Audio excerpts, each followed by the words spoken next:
মেয়ের বয়স হয়ে গেল 15 বছর করতে এখন মাস হয়ে বাকি আছে তা হচ্ছে এখন ভালোই ভালো না থেকে নাচ জামাই হাতে তুলে দিতে পারলে আমার শান্তি ও আমার যে আর কষ্টই না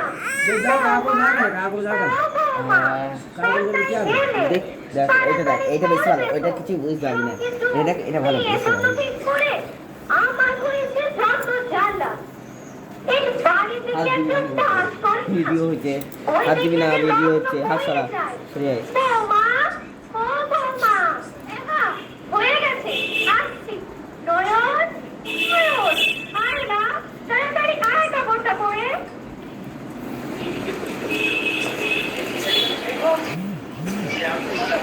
কত সুন্দর শাড়ি কাঁচটা কিনেছো মা সবই দেখো কত সুন্দর লাগছে আমার আহা দেখলে চোখ জড়িয়ে যায় সাক্ষাৎ মা নড়ছি আর দেরি করা যাবে না ও মা আমাদের গয়নাগুলো আছে সেগুলোকে পরিয়ে দাও পরিয়ে দিয়েছি মা হ্যাঁ নিজের গয়না তো সব বেঁচে খেয়েছো আর দেরি করা ঠিক হবে না চল চল তাড়াতাড়ি কোথায় যাবো সঙ্গে তা তোকে আর না ভাবলেও চলবে গেলেই দেখতে পাবি শোন রনি তোকে কিছু কথা বলি তোর বাবা থাকতেও নেই আমাদের কাছে সে আর মৃত অন্য এক সংসার পেতেছে সে আর তোর ঠাকুমা যদি না থাকতো আমাদের আর কি হতো কোথায় হারিয়ে যেতাম আমরা হারিয়ে যাবে কেন মা আমাদের এই শক্ত হাত দিয়ে পৃথিবীতে বেঁচে থাকার করতে হবে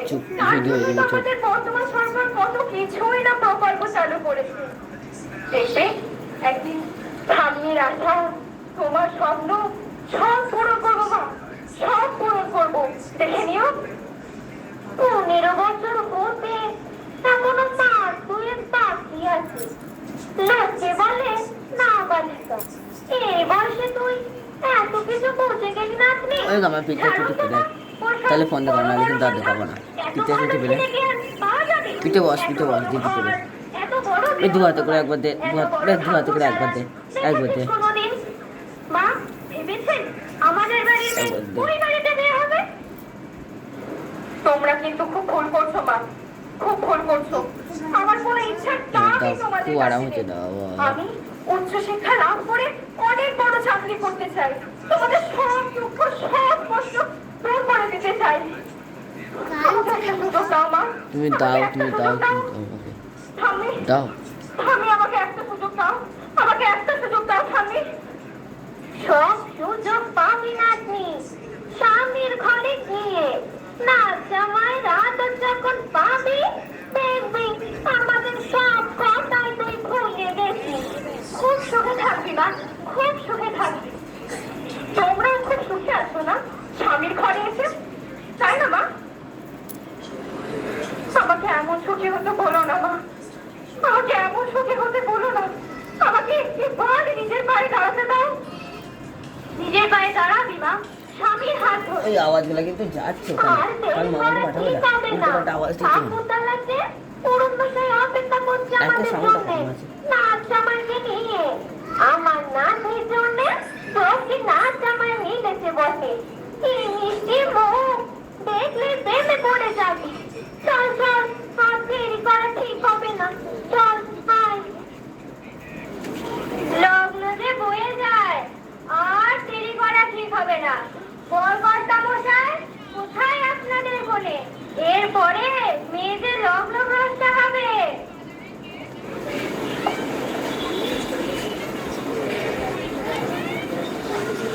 মেয়েরাই শুধু লগ্ন ভ্রষ্ট হয় বা বলছে তো এটা হয় না না মা তোমায় বলি শাস্ত্রের বিধান অমান্য করে কি করে আমরা আপনারা প্রস্তুত তো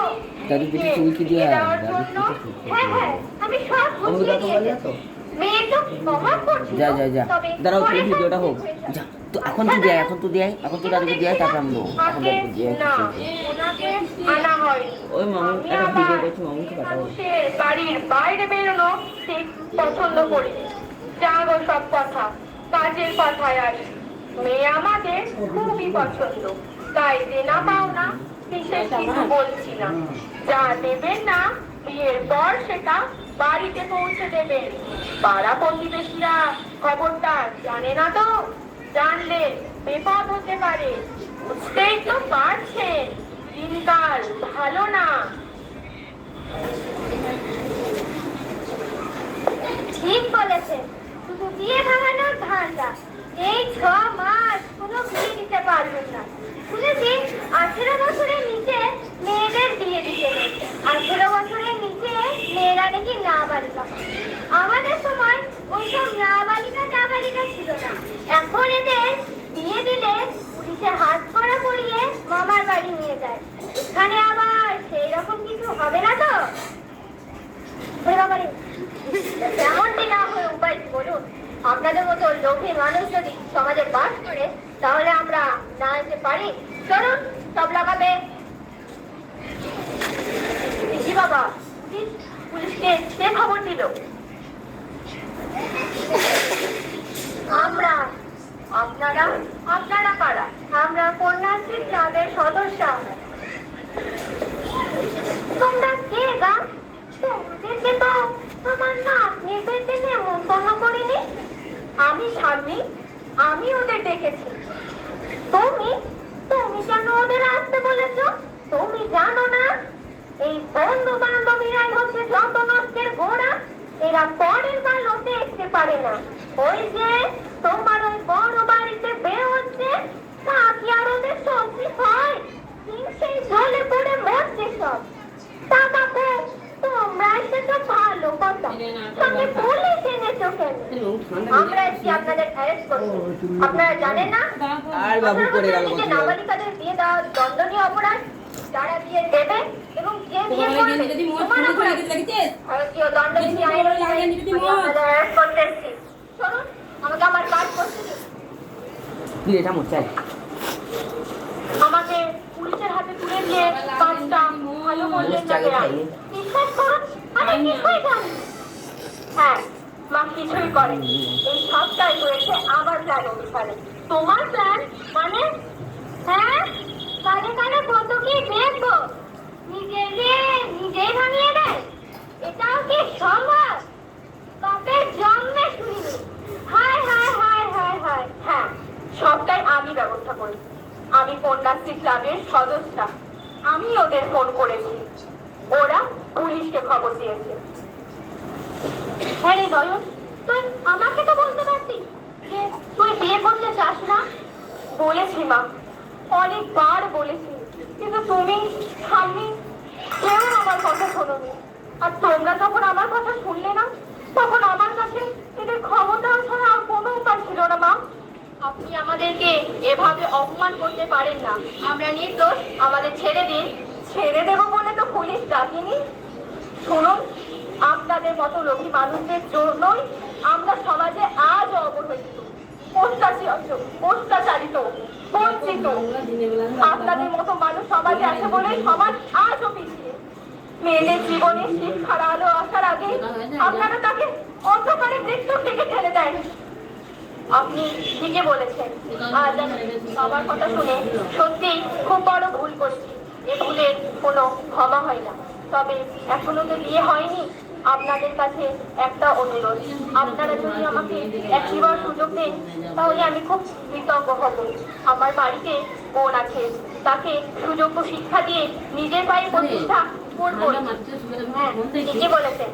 আমার মনে হয় আপনাদের আরেকবার সুযোগ দেওয়া উচিত। আর নারকেল দাও নাতনি, ও নাতনি, নারকেলটা মিষ্টি আছে বুঝলাম। সঙ্গে ডাক্তারের সাথে কেন?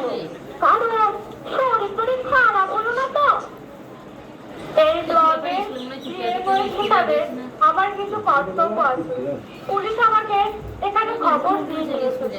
আচ্ছা, কন্যাশ্রী ক্লাবের সদস্যরা আপনারা এই কিছু জানো তো, বলতে সবাই চান? জানে সকালে নাহলে ঘর পরিষ্কার আমরা সকালে এটাই বলতে চাই যে স্কুলের কাল মেয়েদের থেকে। সুশিক্ষা এবং স্বনির্ভরতার জন্য বর্তমান সরকার বিভিন্ন প্রকল্প নিয়েছে। এদের মধ্যে অন্যতম হলো কন্যাশ্রী। হ্যাঁ, এখন মেয়েদের বয়স 18 বছর হলে মেয়েরা কন্যাশ্রী প্রকল্পের তরফ থেকে পাচ্ছে 25,000 টাকা। এছাড়াও প্রতি মাসেও টাকা পাওয়া যায়। হ্যাঁ উচ্চশিক্ষার জন্য মেয়েরা সরকারের তরফ থেকে দাও। পাচ্ছে অনেক সুযোগ সুবিধে। তো মেয়েরা, তোমরা এসব কি বলছো? তোমাদের এত কথা শুনে না আমার লাভ নেই। ওর বাবা থেকেও নেই, তাই তোকে অত উচ্চ শিক্ষা দিতে পারবো না। ওই বিয়ের টাকা আমাদের নেই। বিয়ের টাকা ঠাকুমা তোমাকে দিতে হবে না, এর জন্য তো রূপশ্রী প্রকল্প রয়েছে। তাছাড়া এই যে আমরা স্কুলে যাচ্ছি তার জন্য তো সবুজ সাথী প্রকল্প থেকে আমরা সাইকেলও পাচ্ছি। হ্যাঁ, এবার আমি বিস্তারিতভাবে কিছু বলি। হ্যাঁ ম্যাম, আপনি বলুন। সমগ্র পূর্ব বর্ধমানের মধ্যে কেষ্টগ্রাম 2 নম্বর ব্লক চাইল্ড ম্যারেজের জন্য সব থেকে খারাপ জায়গায় আছে। পরিসংখ্যান অনুযায়ী গোটা জেলায় 65% বাল্য বিবাহ ঘটছে এই ব্লকে। আর কেষ্টগ্রাম ব্লকের স্বাস্থ্য কেন্দ্রে প্রতি 10 জন গর্ভবতী মহিলা যাদের বয়স 18 বছরের নিচে, তাদের ক্ষেত্রে 4 জনের মধ্যে দেখি তাদের বাচ্চা হওয়ার পর বাচ্চারা অপুষ্টিজনিত রোগে ভুগছে, নয়তো প্রকৃতি মায়ের মৃত্যু ঘটছে কিংবা সন্তানদের মৃত্যু ঘটছে। এই খবরটা আপনারা দেখেছেন কি? এছাড়াও ম্যাম, আমরাও তো রক্ষার কথাই বুঝতে পারি, তাই না? হ্যাঁ, একদম ঠিক কথা বলেছে তুমি। এখানে সকলে উপস্থিত আছে। শেষে আমি একটা কথাই বলতে চাই যে মেয়েরা যদি সুশিক্ষা না পায় তাহলে সমাজে কোনো উন্নতি